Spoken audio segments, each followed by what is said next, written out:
Good evening, ladies and gentlemen. My name is C.A. Jones, and you're watching a very special 20 minutes. He presided over the country in times of greatness and in times of despair. Here he is, ladies and gentlemen, former President George W. Bush. Mr. President? Mr. Jones? So, Mr. President, why don't you tell us a little bit about your life? Now, I don't really have the time for this. We don't need to discuss my life. Let's get right into the meat and potatoes of this. We're just going to discuss my presidency. All right then, Mr. President. Can you talk to me about some of the domestic issues from your presidency, such as your tax cuts?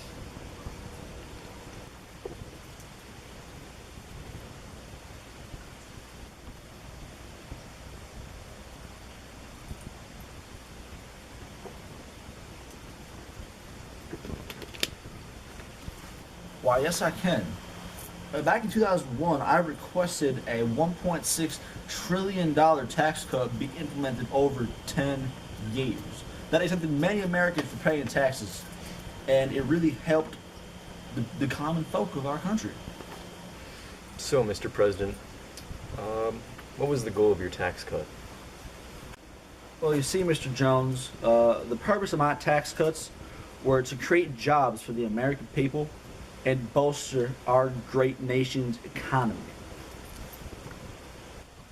Very well, Mr. President. Can you tell me a little about the acts you've passed, such as the No Child Left Behind Act and the Partial Birth Abortion Act? I remember the No Child Left Behind Act. That was back in 2002. It was in January? Yeah, January. It stated that the lesser performing schools of our nation will not have their funding taken away, but they will need to improve. They need to raise their standards to keep American children at the same level as children from across the world if we're going to compete in an ever-changing global environment. Well, as for the Partial Birth Abortion Act 2003, that prohibited the use of late-term abortions except for in the case of serious physical or mental injury.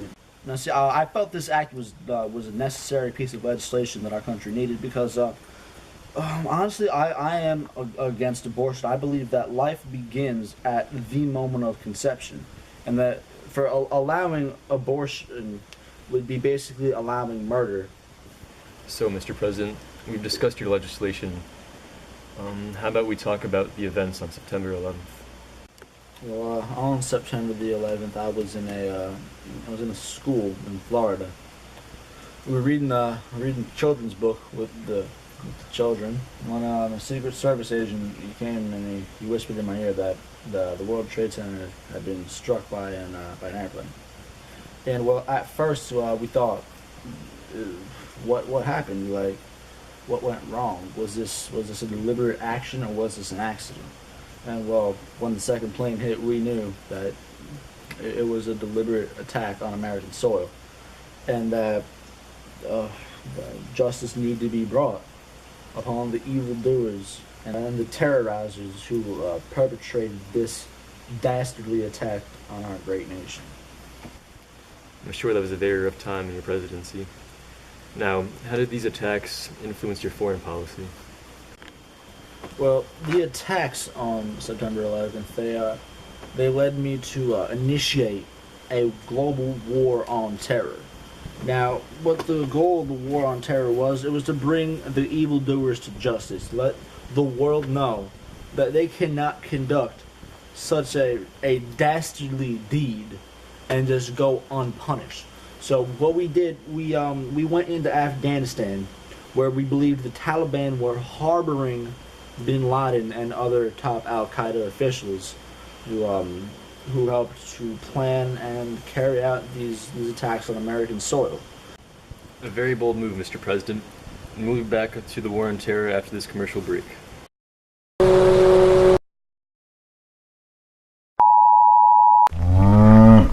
Good evening, ladies and gentlemen. My name is Matthew Niles, and I'll be going over the top moments of sports in the 2000s tonight at 9 p.m., starting right after 20 minutes. In tonight's episode, I'll be talking about some of the greatest wins and losses of the decade, including the 2004 World Series and the Super Bowl 42. 2004 was quite a special year. The Boston Red Sox and the St. Louis Cardinals went face to face in the World Series.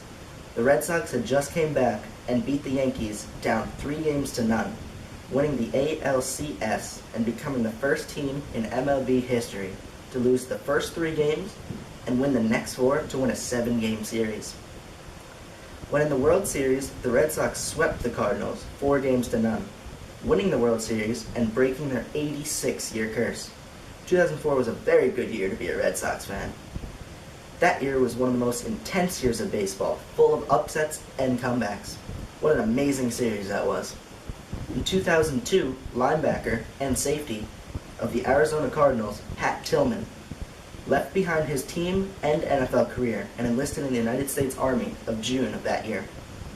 Shortly after the attacks on September 11th, 2001, Pat Tillman felt that it was his duty to fight for his great country when it needed him most, leaving behind a successful NFL career and a life of luxury.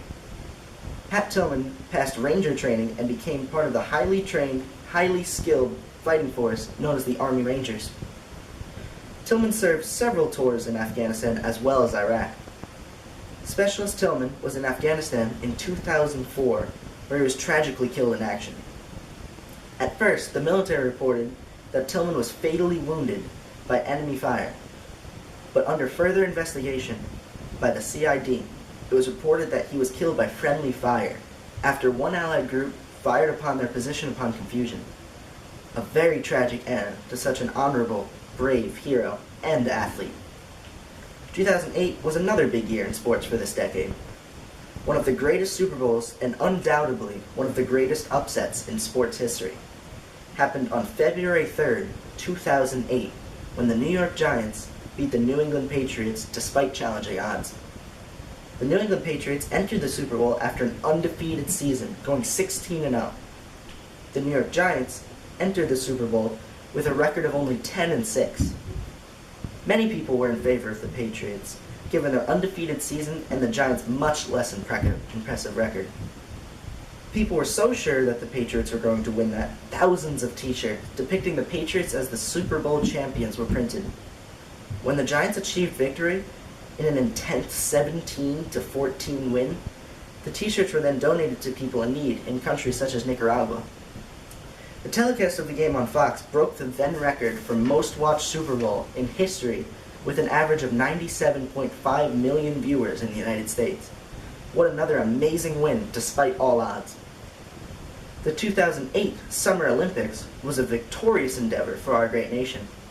American swimmer Michael Phelps, in his early 20s at the time, won 8 gold medals. Phelps became the most decorated Olympian of all time, winning 22 total medals. He also holds the record for most gold medals with 18 total.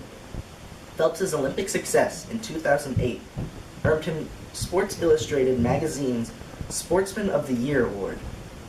Phelps won his 7th gold medal in the men's 100-meter butterfly, also setting the world record for that event with a time of 50.58 seconds and beating his nearest competitor by 1/100th of a second. On August 17th, Phelps won his 8th gold medal in the 4x100-meter medley relay, breaking the record of 7 gold medals won in a single Olympic game, which had stood since 1972. Michael Phelps will go down in history as one of the greatest athletes to ever compete in the Olympic Games, setting several world records, winning 8 gold medals, and bringing back honor and pride to our great nation. What a glorious time to be an American. I'll be reporting more on these events, as well as many other major sporting events, tonight at 9 p.m. Stay tuned right after 20 minutes. And we're back. So, Mr. President, would you say that the war on terror was successful?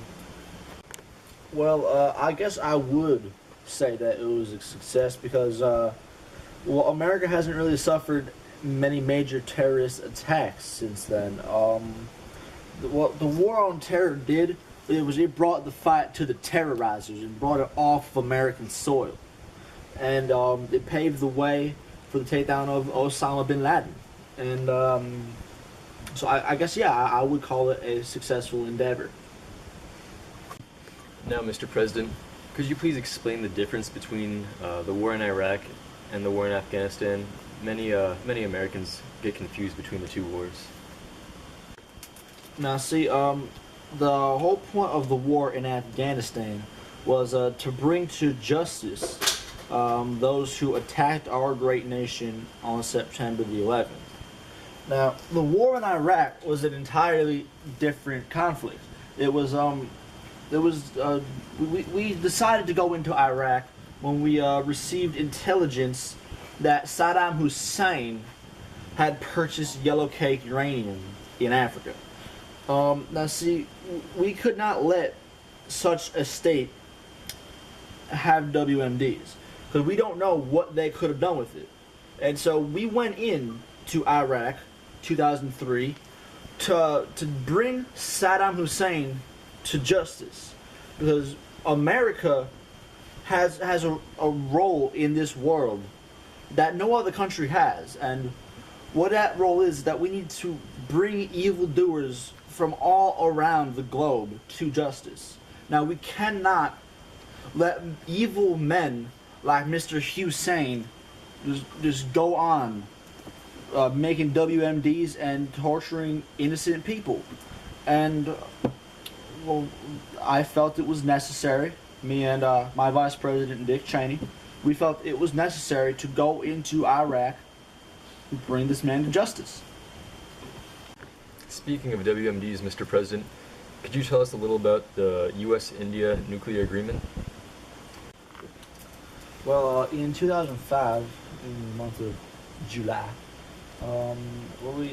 what our nation did, we signed the US-India Civil Nuclear Agreement. What that did was, India, they agreed to separate their civil nuclear facilities with their military installations, and this helps to promote peace in the region and bring stability between India and Pakistan.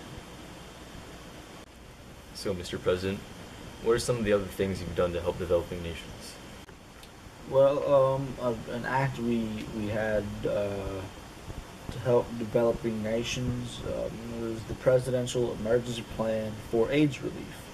Now, what that was, it was an international program dedicated to the prevention of AIDS and more research in AIDS prevention. And it increased the number of AIDS-affected individuals in Africa who are receiving treatment from about 50,000 to 2 million by the end of my presidency. So, Mr. President, can you tell me a little about the Millennium Challenge account? Well, back in 2002, we had the idea for the Millennium Challenge account. And what that was, it was a proposed idea in which the U.S. government would provide $5 billion to nations who we feel are just and fair to their people, but are still undeveloped. And now this ties in to our greater policies of economic globalization, trying to create a more connected world, a more interconnected world, a world of the future where everybody's connected economically and such. Mr. President, how did the globalization of the economy affect the environment? Well, one impact that this globalization had on our environment was the energy crisis. The greater demand for international trade requires fuel, and as trade increased between nations, fuel, this supply decreased, but the demand was constantly on the rise, and now that was an issue. It caused higher prices, and it wasn't really. It didn't really help us, you know.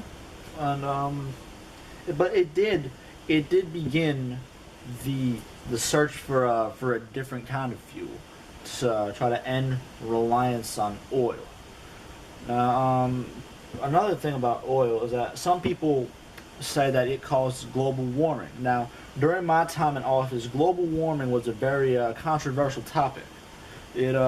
Many disagreed over it, about if it even existed or not. and if it existed, what was the cause of it? Many people believe that the increased use of fossil fuels by the human species over the past century has caused global warming. Um, Regardless, global warming is an issue, and it can be solved by finding new energy. Now, also with economic globalization, it creates a more stable environment for humanity to grow. And with growing of humanity, you're gonna run out of resources eventually. What also tying into the global water crisis that was a big issue back in my term in office. What it was an increasing demand for water because of the ever-growing population, while at the same time there was increasing pollution from all the runoff from factories and industrialization and whatnot, the development of the third world. That's all I really have to say about that. So, Mr. President, the biggest environmental catastrophe of your presidency was Hurricane Katrina. Could you tell me a little bit about that event? Well, Hurricane Katrina, it was a rough time for our country. It was an environmental disaster unrivaled in our history. Well, some people will say that it can be tied into global warming, and global warming caused Hurricane Katrina. That's besides the point here. So a lot of people think that the government's efforts to help people of New Orleans, that we didn't do all we could. And I would like to address them. We did. People such as Kanye West saying, "I don't care." I do care. I care for every citizen of my great nation. Now, Hurricane Katrina, I will admit things could have been done better, but given the situation, we did the best that we could. And that's all I have to say about that. So, Mr. President, speaking of controversies, can you tell me a little about the controversial Patriot Act? Well, Patriot Act, what it was, it allowed for the government to spy on suspected terrorizers. Because after 9/11, we could not let such another dastardly attack happen on our soil. So it helped us to fight the war on terror and push our agenda of bringing global peace. Part of the Patriot Act, many people thought it was controversial because it allowed spying, but I assure you, the only spying that was done on militants who were seeking to actively harm American citizens. And so in the end, the Patriot Act justified itself. And now also, another thing we did to help fight the war on terror was the Department of Homeland Security. It was the same concept. It was to protect our nation after the terrorist attacks on September the 11th. And it helps keep American lives safe. And that's what's really important. And that's why we did that. Very well, Mr. President. Mr. President, another controversial subject is the election of 2000. Why don't you tell me a little bit about that? The 2000 election. Well, it's funny because I did not win the popular vote, but I still won the electoral vote because I won the great state of Florida. What's funny is Al Gore called a recount in that state because he thought he didn't. He thought he won. I mean, really? Come on, I won. That's my state. Well, and so many people view that as controversial. It wasn't controversial. It was. I won the election fair and square. I agree, Mr. President. I agree. And after this commercial break, we'll talk about the lighter side of Mr. George W. Bush's presidency. Stay tuned.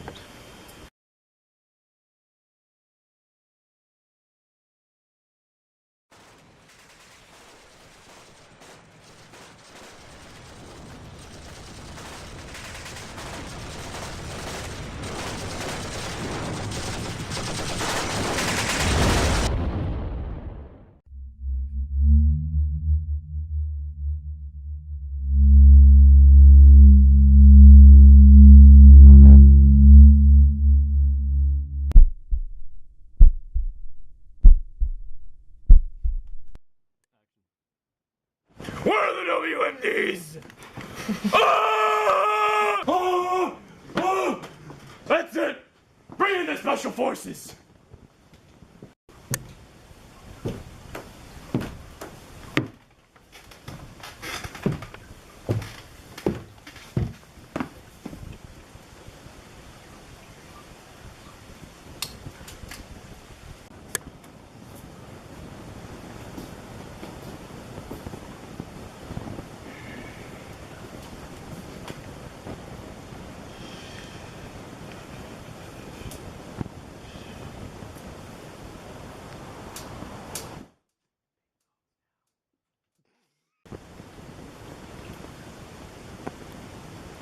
You're with the big dogs now.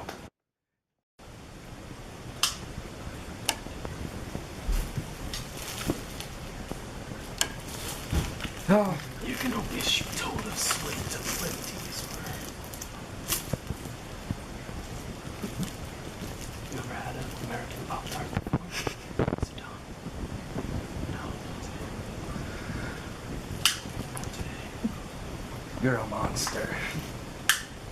It's my job. I'm gonna ask again, man-child. Where are the WMDs? You're a monster. What are you doing?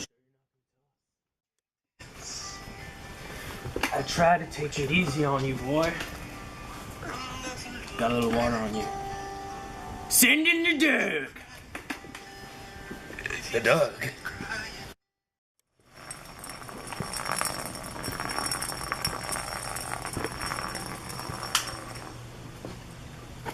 Here's Doggy!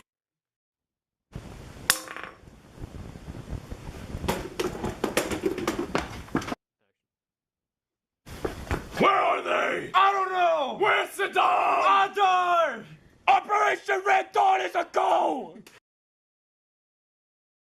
3, 2, 1, and we're live. Good morning, America. I'm in the Hammoud province of Iraq. It appears to be. The American Marines are rolling in. Oh God, here they come now.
We need backup.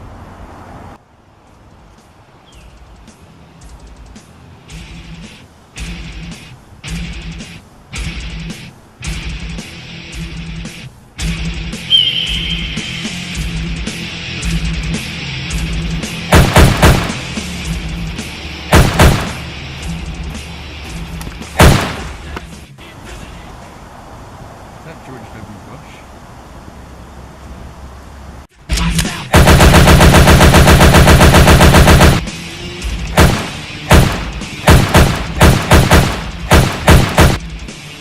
George Bush! Come here.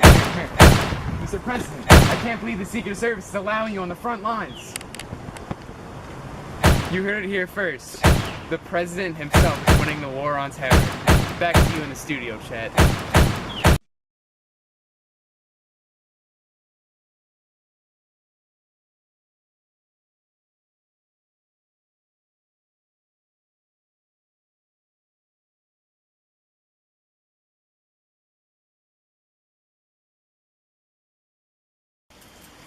And we're back with the former Commander-in-Chief. So, Mr. President, the 2000s were quite a colorful decade. Could you please discuss some of the cultural aspects, whether it be, movies, TV shows, music? Well, I agree with you there. It was a very, very colorful decade. You know what movie I love?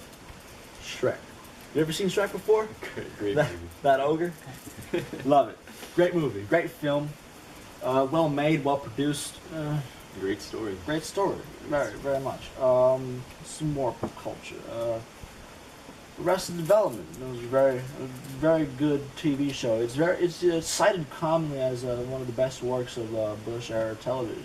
I would agree. It's very, very good. The 2000s were a good decade for music too, wouldn't you say? What was your favorite? Personally, I like Kanye West. I like Justin Timberlake too.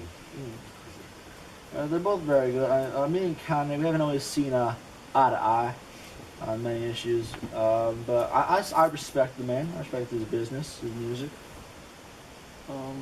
Justin Timberlake, he's dreamy. I got it, Mr. President. Well, Mr. President, can you talk to me about some of the popular technology of the decade? Maybe discuss Apple a little bit. Apple. Apple's a fine company. I'm a big fan of their product. Actually, right here, I have an iPhone right here. It's a great product. Apple is an amazing company, and they had a profound effect on the pop culture of the decade. I'm getting a phone call right now. It's Dick Cheney. Look at that. Would you look at that? Hey, Dick, what's up? I'm doing an interview right now. I was just talking about the Apple iPhone, and you called me. Well, yeah, I'll get around to that later. All right, I'll talk to you later, Dick. Goodbye. It's just a great thing. It really helped to connect the world. Apple's products just had a profound effect on the country during my time in office, and it continues into the modern day, as you just saw right there. Very well, Mr. President. And that concludes 20 minutes, ladies and gentlemen. Please give it up to former President George W. Bush. Thank you for joining us, Mr. President. It was my pleasure, Mr. Jones. Have a good night, America.